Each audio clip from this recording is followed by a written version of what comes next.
The future of health coaching. Opportunity, action, impact. Brought to you by Teleosis Institute, Coaching and Narrative Healing. Welcome. Joel Kreisberg and Conversations on the Future of Health Coaching. I'm really excited today to be welcoming Dina Saalisi, a colleague of mine at Teleosis Institute. Dina has graduated from our program in narrative health coaching, and she took that work into her work with flower essence therapy and flower energetics to create a dynamic practice with a lot of emphasis on working with trauma, but very much oriented toward the healing experience with the use of flowers and the use of narrative health coaching. And she's also beginning to teach classes with us at Teleosis, so I'm very excited to welcome Dina Saalisi. Welcome, Dina. Great. Hi, Joel. It's wonderful to be here with you today. And it's fun for me to actually interview someone who works together with me and learn and share with our audience your unique blend of practice. So to really let you have a chance to explain it, you were working with flowers before you started studying health coaching, and then you've gotten a degree as a narrative health coach or certificate. And so you've kind of weaving them together. So tell us about what that looks like and how you work with people. Right. So I would say my experience in the healing arts goes back, almost 30 years now. I've always been fascinated with working with herbs and homeopathy and flower essences.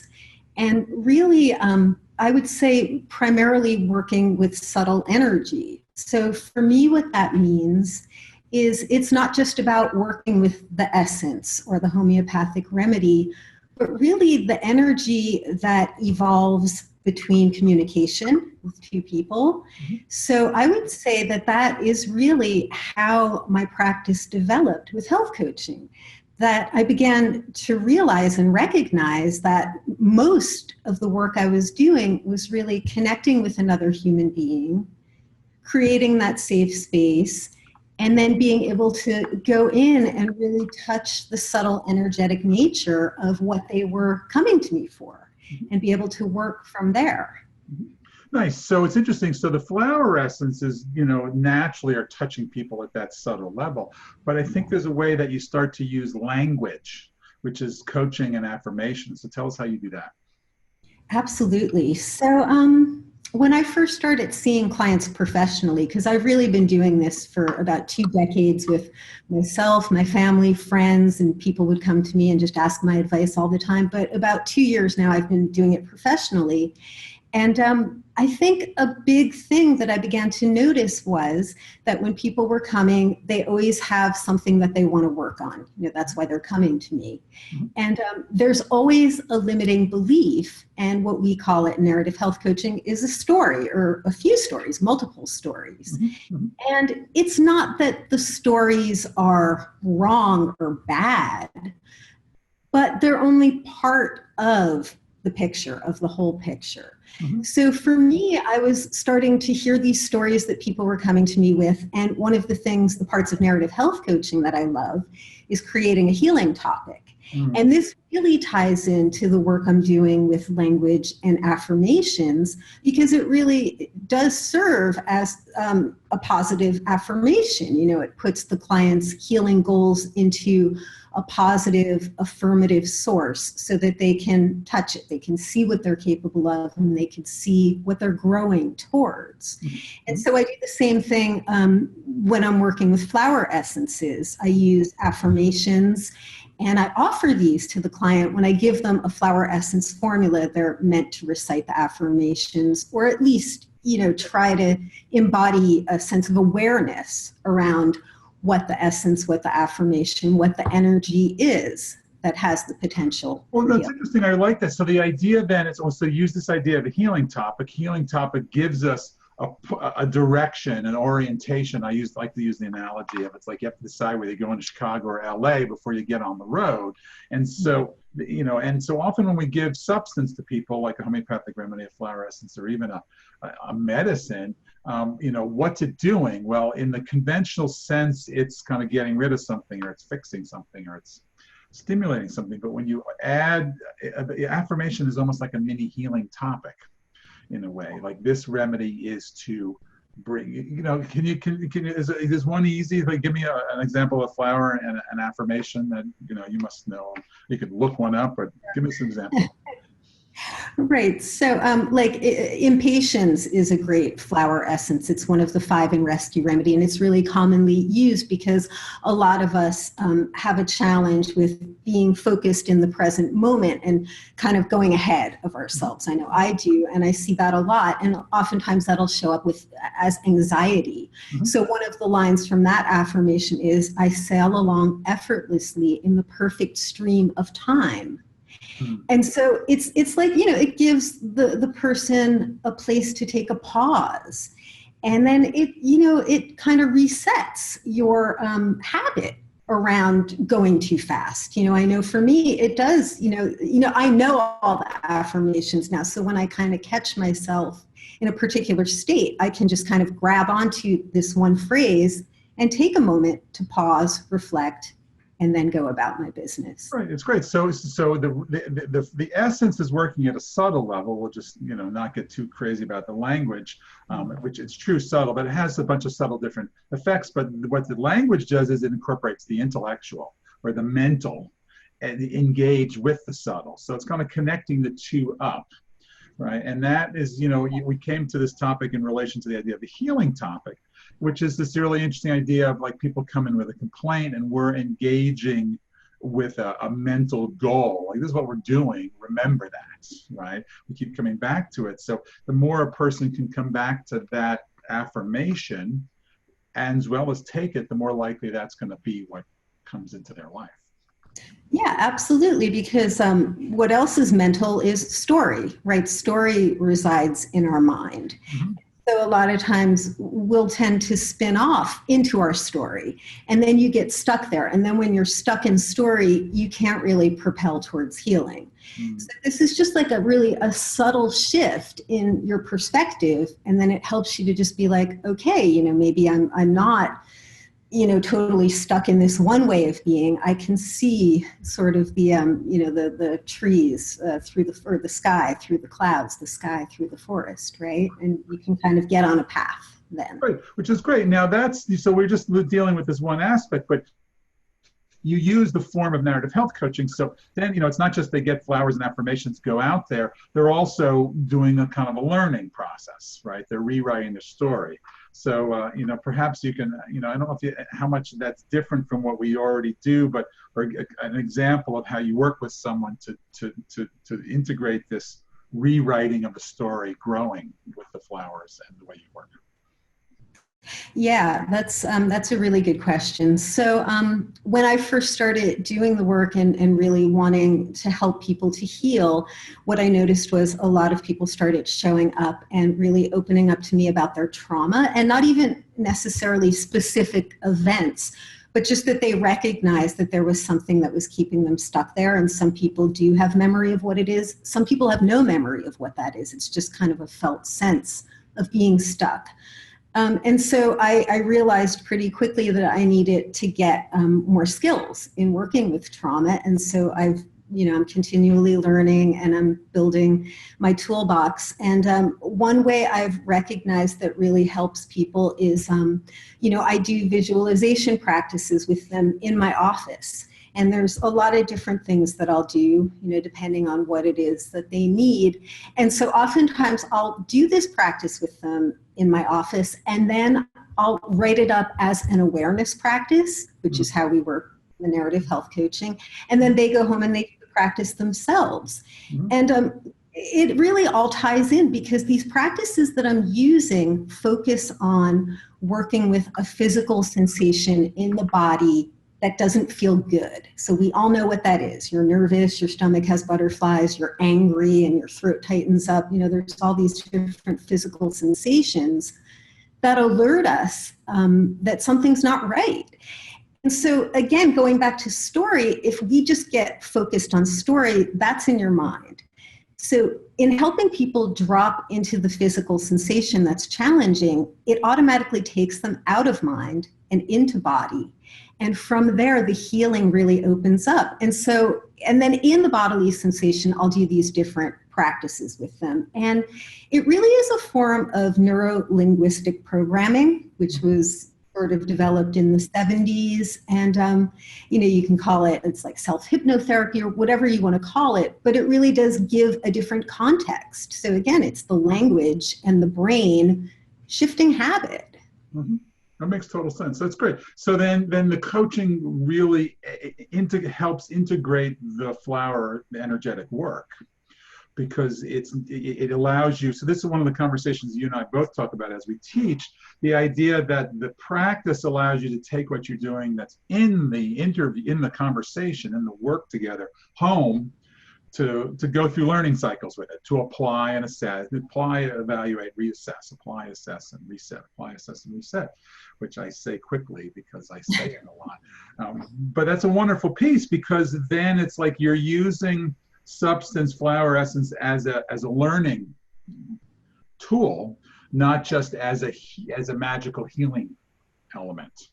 Right, and homeopathy and flower essence both can be considered magical healers, but we're sort of putting it in a different agenda or a different arena to work with people, because this other stuff, this health coaching stuff, really gives our clients an opportunity to see more of what their challenges are, their current story, and actually begin to say, well, what do I really want to be doing with myself? Yeah.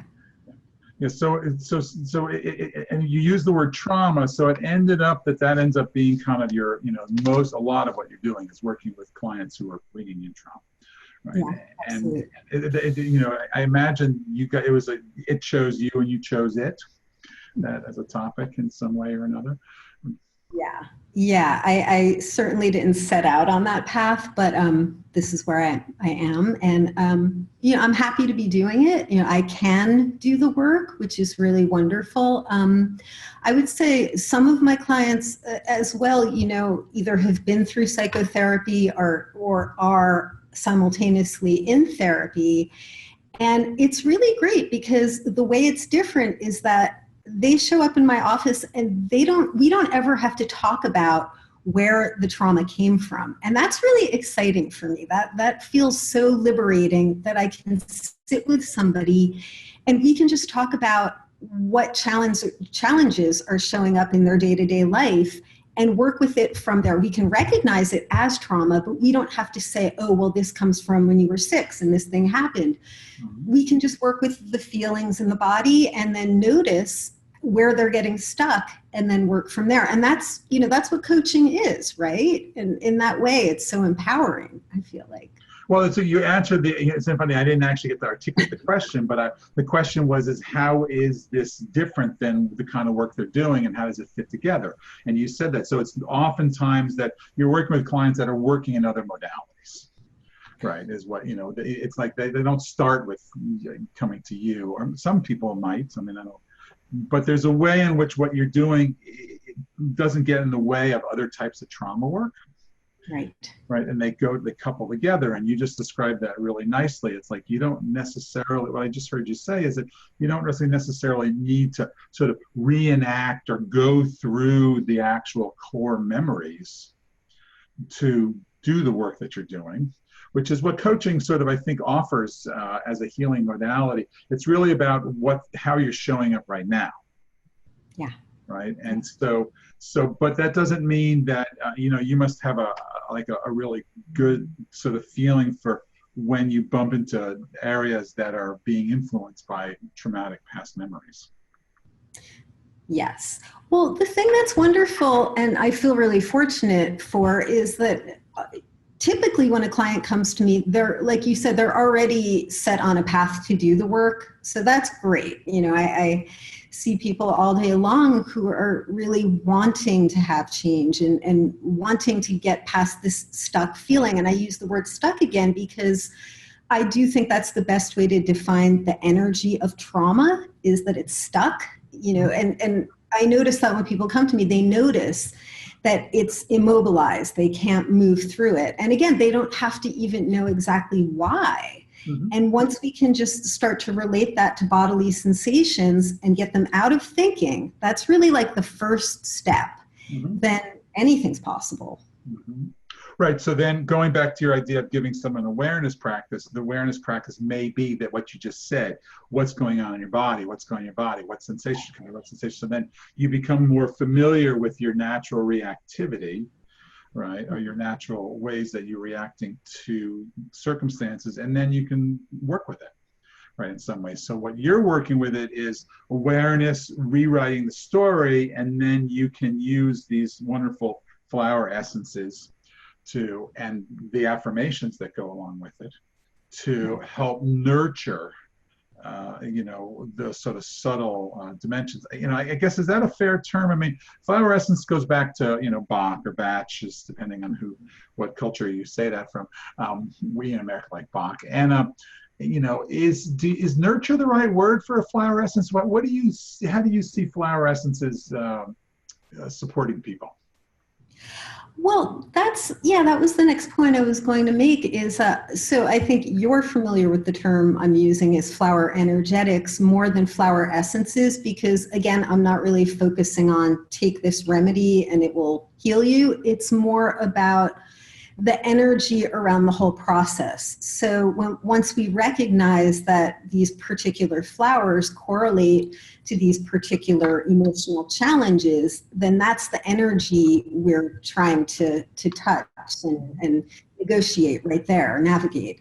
So I think that for me, one of my main awareness and growth practices is that I really find it necessary to go out and be in touch with nature, if not every day, as often as I possibly can, because there is this amazing healing quality that nature has. And I would say that probably all of my clients that come to me, they're really attracted to the idea of working with flower energy.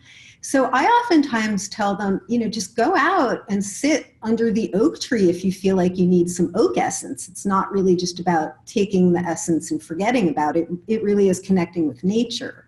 So in this way, we just have this whole world outside our door that really holds us. And yeah, it does nurture and nourish us. Mm-hmm.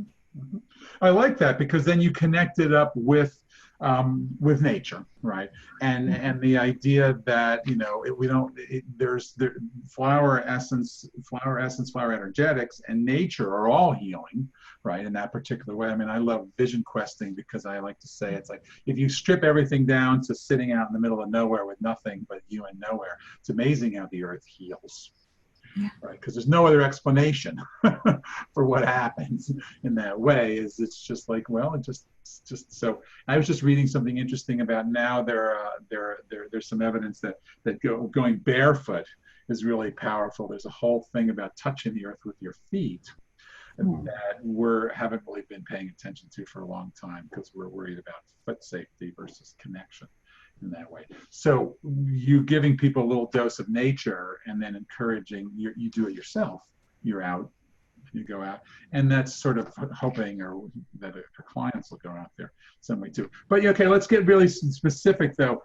Flower essence is a specific form of flower essence therapy, and flower energetics is sort of a broader sort of way that you're using them. And can you say a little bit more about your use of the term and how you work with flowers and to think of it as energetics, or was that everything you wanted to say about it? It's probably well, let's see. So I think it is, of course, offering the client the essence, and the affirmation that corresponds to it is connecting with the flower energy.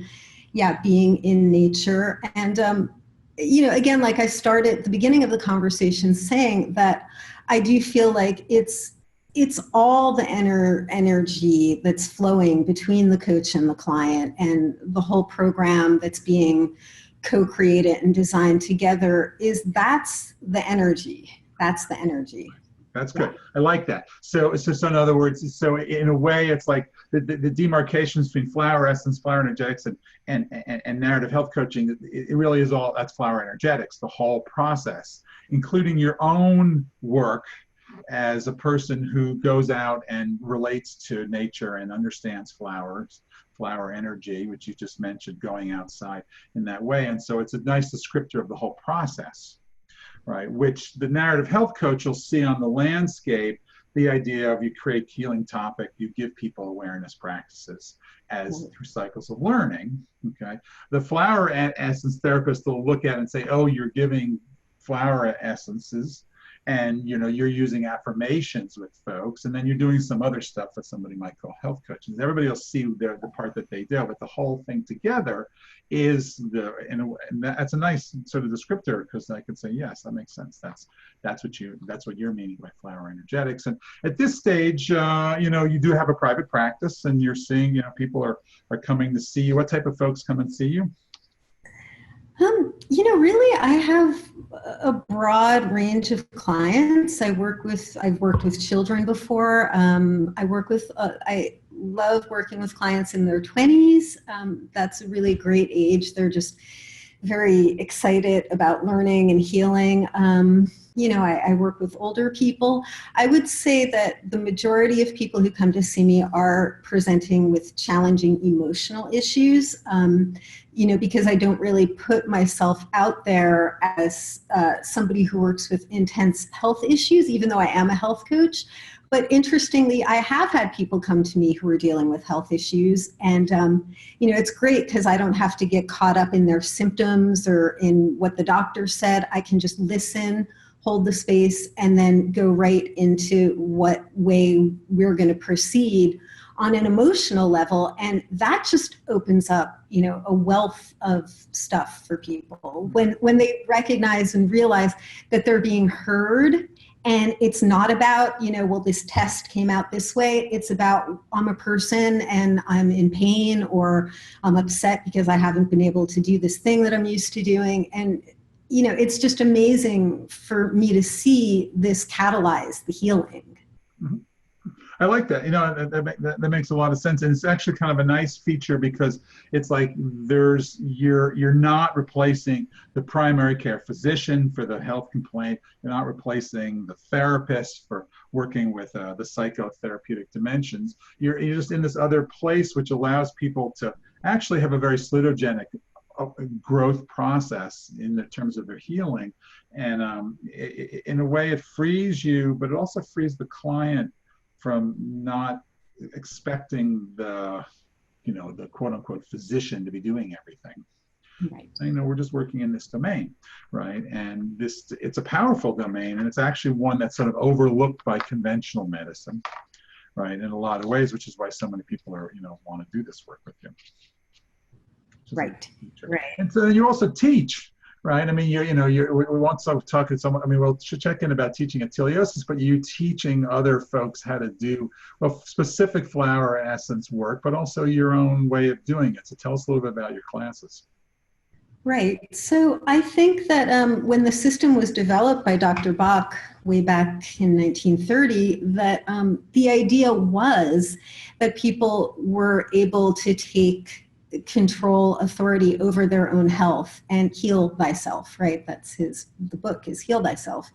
And so I am really try to help people to learn how to work with the essences, even if it's just a few essences. I don't like to sit there and pose like I know and you don't, and I'm going to prescribe for you. It really is about me trying to get people to get in touch with what it is that they feel like they need, and then be able to utilize, the essence or the practice or whatever it is.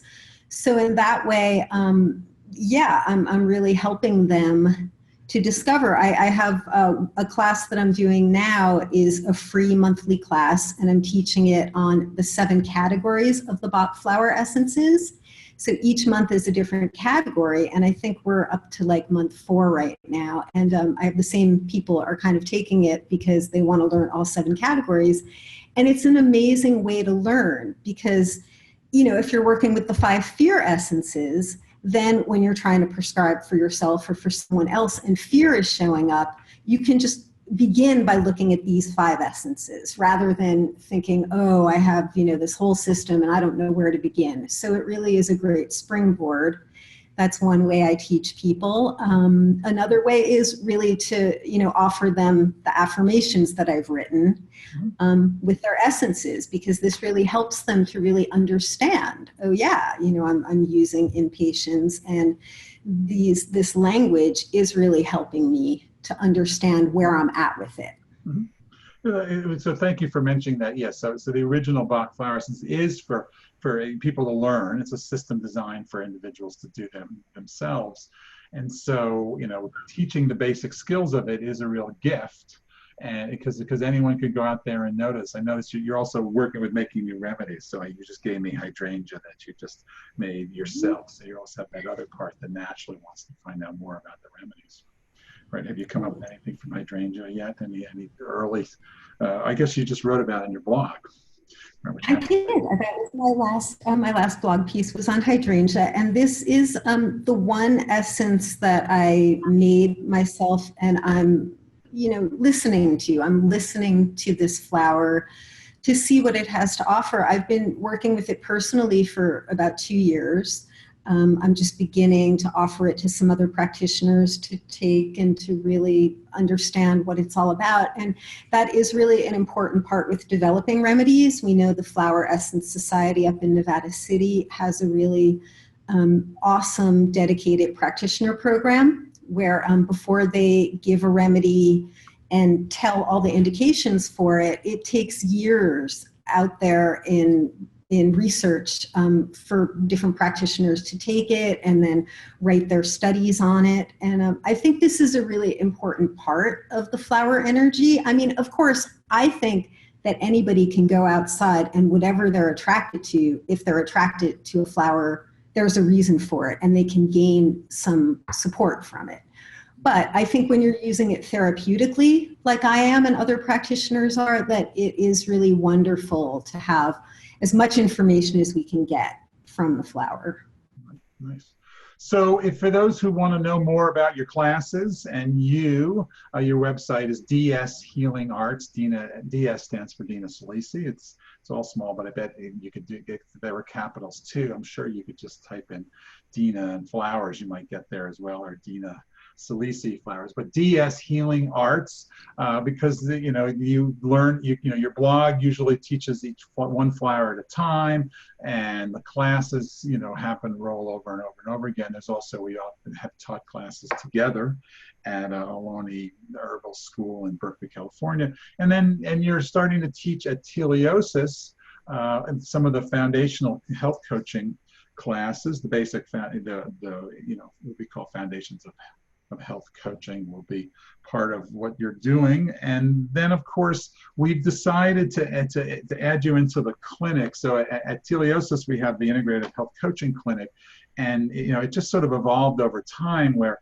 I was doing homeopathy and nutritional and some flower essence work, and you've been in the clinic for a long time, and it's a health coaching clinic, and it just sort of was a natural fit to have you start to do the flower essence prescribing, right? And so it's kind of a cool learning for both of us, because it's it's like we get to see what happens when you just get to plug in the flower essence therapy, the affirmations, into a setting where I'm doing homeopathy and health coaching. Right? And the students who are mostly clinicians who have been doing this for a long time just get to, really just sort of observe, and just see what goes on. So it's a great way of seeing a practitioner do flower essence work and flower energetics, it's kind of passive. Like you're not having to, you don't do a huge amount of, we will start to have you explain what you're doing a bit more, why you chose that stuff moving down the line. But it's something that sort of grew naturally, and the next one of those starts in September at Teleosis Institute, which is you can find out more, but you probably already know about that if you're watching this particular video, because you're on the website. So join that particular class. So and then in terms of, let's flip back to the health coaching piece.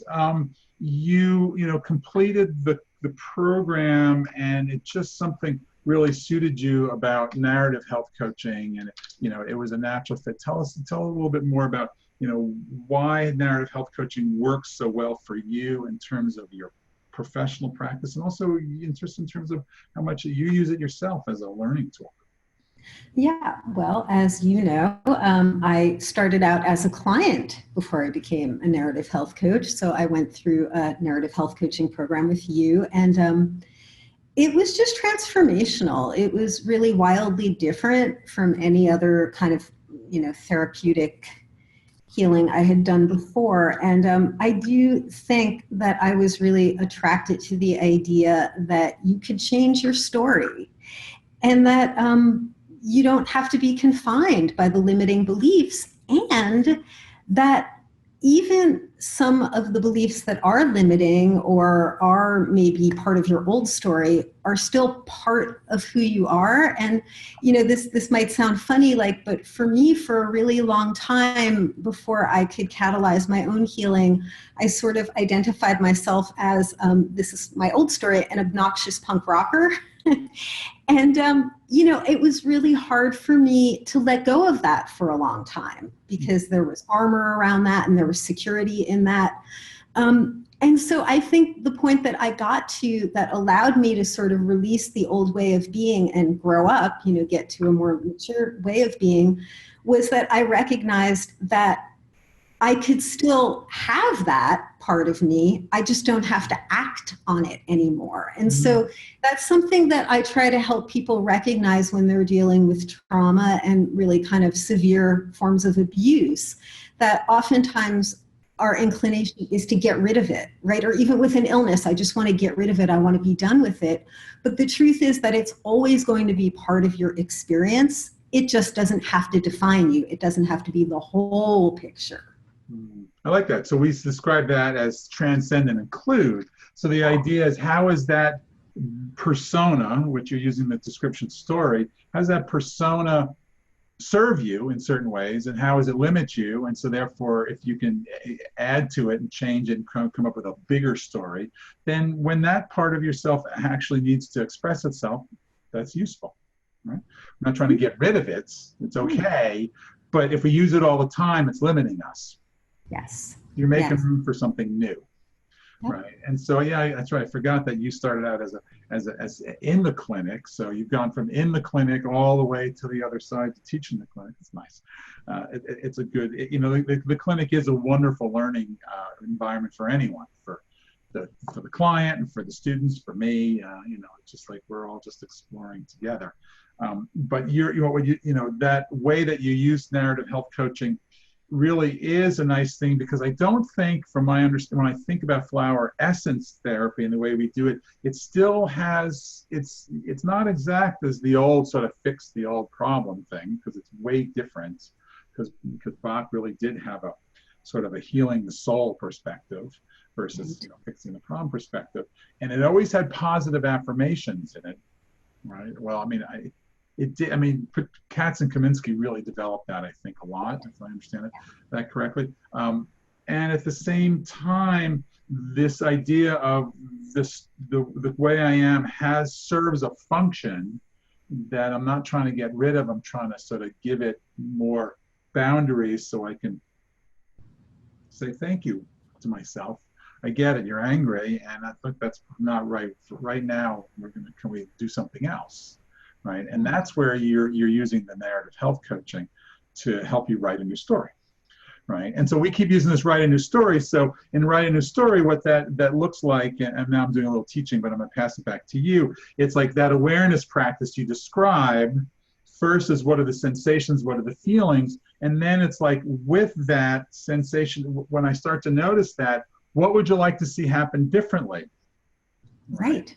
Right, becomes the question. And what you're describing is, well, that's what I have, this essence, this affirmation, so I have an idea of what I want to do differently, right? So then the practice becomes, well, when I notice my body getting all, distorted because I'm sad or angry, you can pull out this affirmation, right? And say, I want to, use impatience, and my time is flowing perfectly. I'll take a breath. And now you're doing a new behavior, and I can start to build that new story. So my second described what you do pretty well, huh? Yeah. Good, good. So perhaps there's, can you give us a client story without, it just, someone who worked with you and some just, because sometimes it's good to ground in an example. I know, Sure. I don't want to, give away, this is a confident, yeah. Right, right. Well, we could always look toward the case study that I just published in this recent article. So there was a woman who came to me because she was undergoing cancer treatment for skin cancer. And she came to me and she was already somewhat self-aware. Like she knew that she wanted emotional support for having to go in for radiation treatment. She was scared and she was unsure. But a big part of what came up for her right away was that, oh, now I'm going to have to accept help from other people, the medical community, and I'm going to have a neighbor, drive me to my appointments. And she recognized right away that she was not comfortable with that.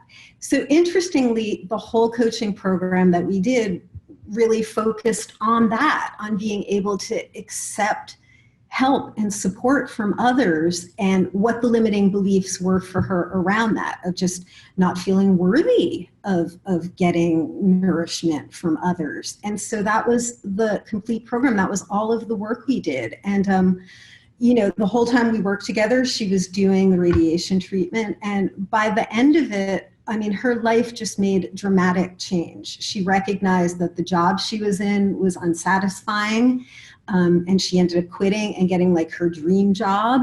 She realized that she could cultivate relationships how she felt comfortable and really nourish them, and she got into more relationship. And so it was really transformative, and it was interesting because by the end of it, I think we both forgot that she had come to me, because she was doing cancer treatment. She was finished with the treatment. And by the last session, I had to ask her, I have to ask you, how's your health? And she's like, my health is wonderful. She was like, her health was like better than it ever was. And so that really, that was really a transformative experience. And seeing how we never really talked about or focused on her symptoms or, how she got skin cancer. She just went through all of the treatments she had to go through, and she nourished herself and did the practices and came out on top. I love it. Thank you. That's a perfect, great story. And just for fun, you gave her a bunch of different flowers, but you can remember a couple of flowers that she used along the way. Right? Yeah, well, I remember oak being her type remedy because she was like a sturdy, strong oak tree. She was just always doing for other people and always, capable, like an incredibly capable person. But so what happened then was that she would forget to do for herself and take time for herself. And what happens oftentimes with oak type people is then they fall ill, when they least expect it. They can just go and go and go and go until they can't go anymore. And she was sort of forced into a position where she had to stop and rely on others. And this was huge for her. And then also what came into play with that was the centauri flower. And that's for when you're doing for others without recognizing your own needs. So a lot of our work was around that, her being able to tap into what her needs were, what her desires were. And that's how she came to recognize that she wasn't happy in the work she was doing. And then she went out and got this other job that she really loved. Nice. I like that. What came up for me from the story and the analytical mind is so one of the things that narrative health coaching does is it allows you to plug in different systems of analysis and they complement well. So you're using flower essences as a type of topology, right, for understanding, like I use Enneagram, right, for topology. And what that does is it allows you it's a roughly comparison to why you said the 7 categories of Bach are really useful. It puts you in a ballpark, right? So for basic type is oak, these are her challenges, strengths, and that helps me design for her. Right. The remedy itself helps, the affirmation helps, but it also gives me a ballpark for helping her what she needs to work with. Absolutely. Right. I use the Enneagram, but you can use almost any type setting that way because narrative health coaching is really supposed to be a complement to what you're already doing. Right. Versus like you have to set it all down and say, now I'm doing narrative health coaching. So that was a good example of that. And it also is a nice example of how when you take a salutogenic approach, you don't really have to get so much absorbed in the medical diagnostic stuff. Right. And you can position yourself as a practitioner who's letting the system take care of that. And you're coming to see me or you to be able to, work on the subtler dimensions, which are usually more emotional, right? They're in your body though. So just because it's emotional doesn't mean you don't have body emotions. And then the subtle meaning, spiritual in the way we use our minds and the way we show up for ourselves. Right. That was a good case example, and it really gives folks a sense of, and it actually is an example, it doesn't even, that person isn't necessarily, what's interesting, you could say it's trauma or not trauma, depending on how, like the trauma wasn't important to the story in terms of her healing. It's just this, you're working with where she was, right? And it's a really good thing. Basically, I'm really excited the way your work has grown with the integration of the two, and it's going to be you're publishing and you're teaching classes and you're working with people, and so it's fun to work with you. So I actually think we really got a good sort of sense of how these two things go together. So I wanted you to, on this particular call on the future of health coaching, because I think the future of health coaching could be seen as its own independent track of growth, and I also see it as just as much being used with different healing modalities. Right. So and my mind's like saying, oh yeah, I know other people are using different healing modalities for bringing health coaching, and that would be good to sort of show the audience versus different styles of health coaching, which is what we've done. So here you show that health coaching is integrated into, for you to make a unique form of healing, really, what you're calling flower energetics. And I think that's appropriate to have done that, because it is distinguishing it from the more traditional, what people call flower essence therapy, right? Which is a cool tool, as well. I like that. Well, Dina, thank you for taking the time to share your work with me and with the audience, right? And I look forward to working together in the future. And we'll put your website and all the access stuff up, so when people are done watching this video, they can find you if they want to take some classes. And of course, you'll be in some of our classes in Teleosis. So thanks. No, thank you, Joel. It was great being here. I look forward to more. Thank you. Thanks.